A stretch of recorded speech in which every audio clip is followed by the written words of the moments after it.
Hello बच्चों, मैं भोला यादव आज आपको मानव में प्रजनन के बारे में हम बताएंगे। मानव में प्रजनन ब्रैकेट में है फेरोमोन। तो पहले हम मानव में प्रजनन के बारे में बताएंगे, तब जो है फेरोमोन के बारे में आपको हम बताएंगे। बच्चे, मानव हम जानते हैं कि मानव जो है एक लिंगी प्राणी है। ठीक है, मानव एक लिंगी प्राणी है, अर्थात एक लिंगी का मतलब होता है कि इसमें नर और मादा जनन अंग अलग अलग होते हैं। जैसे मानव में स्त्री और पुरुष, ठीक है, मेल फीमेल अलग अलग जननांग डेवलप होते हैं, इसलिए यह जो है एक लिंगी प्राणी है। ठीक है ना, मानव में एक लिंगी प्राणी है और यह जो है इसमें डिफरेंस जो होता है स्त्री और पुरुष में जो डिफरेंस होता है वह एक हार्मोन्स के कारण होता है और उस हार्मोन्स को हम कहते हैं प्रोस्टेस्ट्रॉन। ठीक है ना,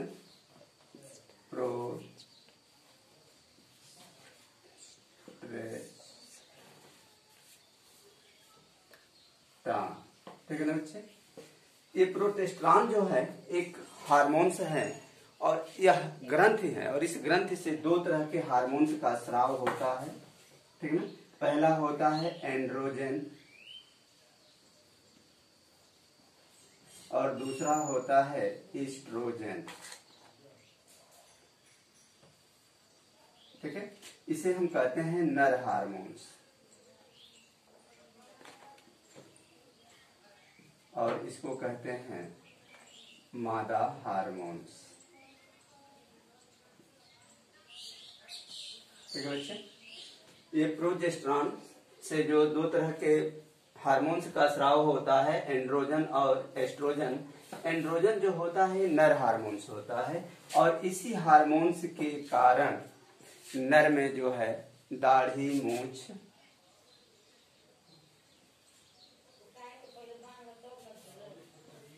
सीने का चौड़ा होना,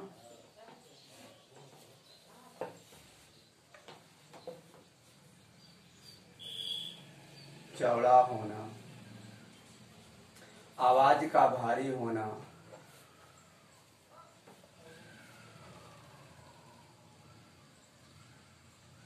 ये लक्षण जो है मानव में यानी नर में एंड्रोजन हार्मोन्स के कारण ही होता है। इसी हार्मोन्स के कारण दाढ़ी, मूछ जो है, चेस्ट का चौड़ा होना और आवाज का, पुरुष की आवाज जो है महिलाओं की अपेक्षा भारी होती है। ये पूरी प्रोसेस जो होती है यह नर हार्मोन्स एंड्रोजन के कारण होता है। अब प्रश्न आप कर सकते हैं कि जब बच्चा शिशु अवस्था में रहता है तो उसकी दाढ़ी, मूछ नहीं आती है। देखिए बच्चे, जब बच्चा जन्म लेता है, जन्म से लेकर के 12 वर्ष तक की अवस्था में उसके शरीर में खुद ही एंड्रोजन का और एस्ट्रोजन हार्मोन्स का खुद ही निर्माण होता है। जब निर्माण होने के बाद वो मैच्योर हो जाता है तो तब जाकर के वह नर हार्मोन्स के लक्षण जो है दिखने लगते हैं, यानी दाढ़ी, मूछ, आवाज का भारी होना जो है वह दिखने लगता है। यह लक्षण जो है प्रदर्शित होता है। अगर यह चीजें और यही चीजें जो है मादा हार्मोन्स एस्ट्रोजन जो होता है, ठीक है, इसी के कारण जो है, इसी हार्मोन्स के कारण महिलाओं में आवाज का पतला होना,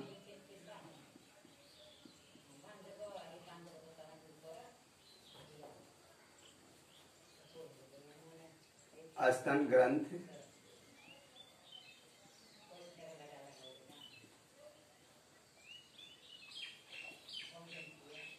विकास,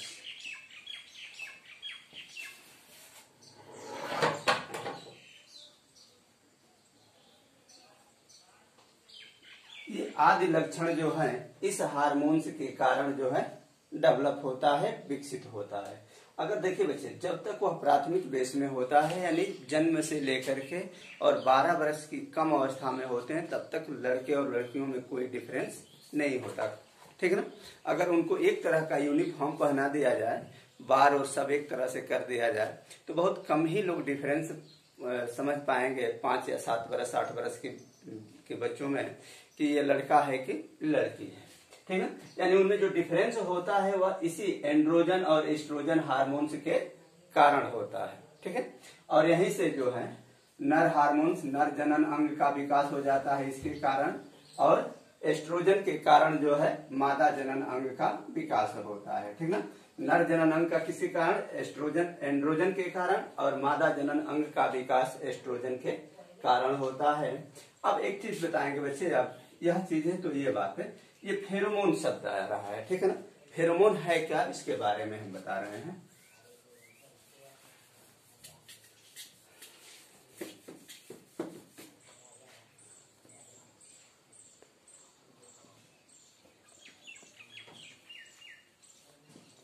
देखेंगे बच्चे, फेरोमोन जो है एक हार्मोन्स है, हार्मोन्स, और यह हार्मोन्स जो है जंतुओं में प्रकट होता है, जंतुओं में बनता है, ठीक ना।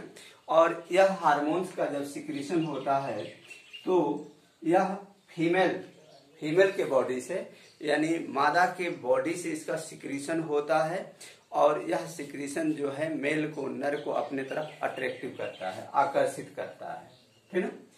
ये हार्मोन्स पहला पॉइंट, यानी इस हार्मोन्स के स्राव से नर जो है मादा के तरफ अट्रैक्ट होता है। जैसे हजारों गाय रहती हैं, उसमें एक नर रहता है और उसको उसी को पता चलता है, ठीक ना, कि कौन सी जिस गाय के से उस हार्मोन्स का स्राव होता है उसे वह सूंघ करके पहचान लेता है।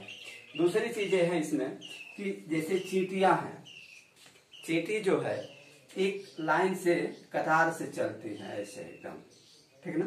अगर आप इसको बीच में से कोई रुकावट भी डाल देते हैं चींटी को, कि यह चींटी अपने मार्ग से विचलित हो जाए, तो वह इधर उधर घूमते घूमते घूमते घूमते जो है फिर क्या होती है कि अपने रास्ते पर आ जाती है, उसको पकड़कर फिर उसी लाइन से जाती है जिस लाइन से अगली चींटियां गई रहती हैं।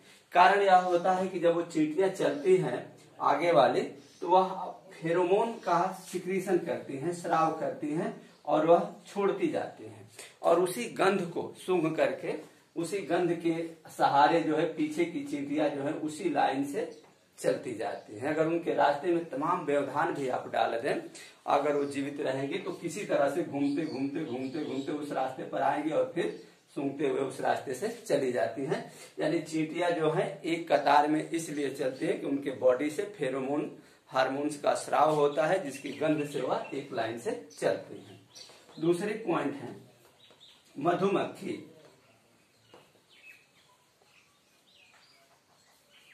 मधुमक्खियों का लाखों का झुंड जब उड़ता है तो एक ही दिशा और डायरेक्शन में जाता है, और उस दिशा डायरेक्शन में चलने का भी एक ही कारण होता है बच्चे, कि उनकी भी बॉडी से फेरोमोन्स का स्राव होता है, और जो आगे चलती हैं वो फेरोमोन का सिक्रीशन करती जाती हैं, और उसी गंध के सहारे पीछे की जितनी भी मधुमक्खियां होती हैं एक लाइन से चलती रहती हैं।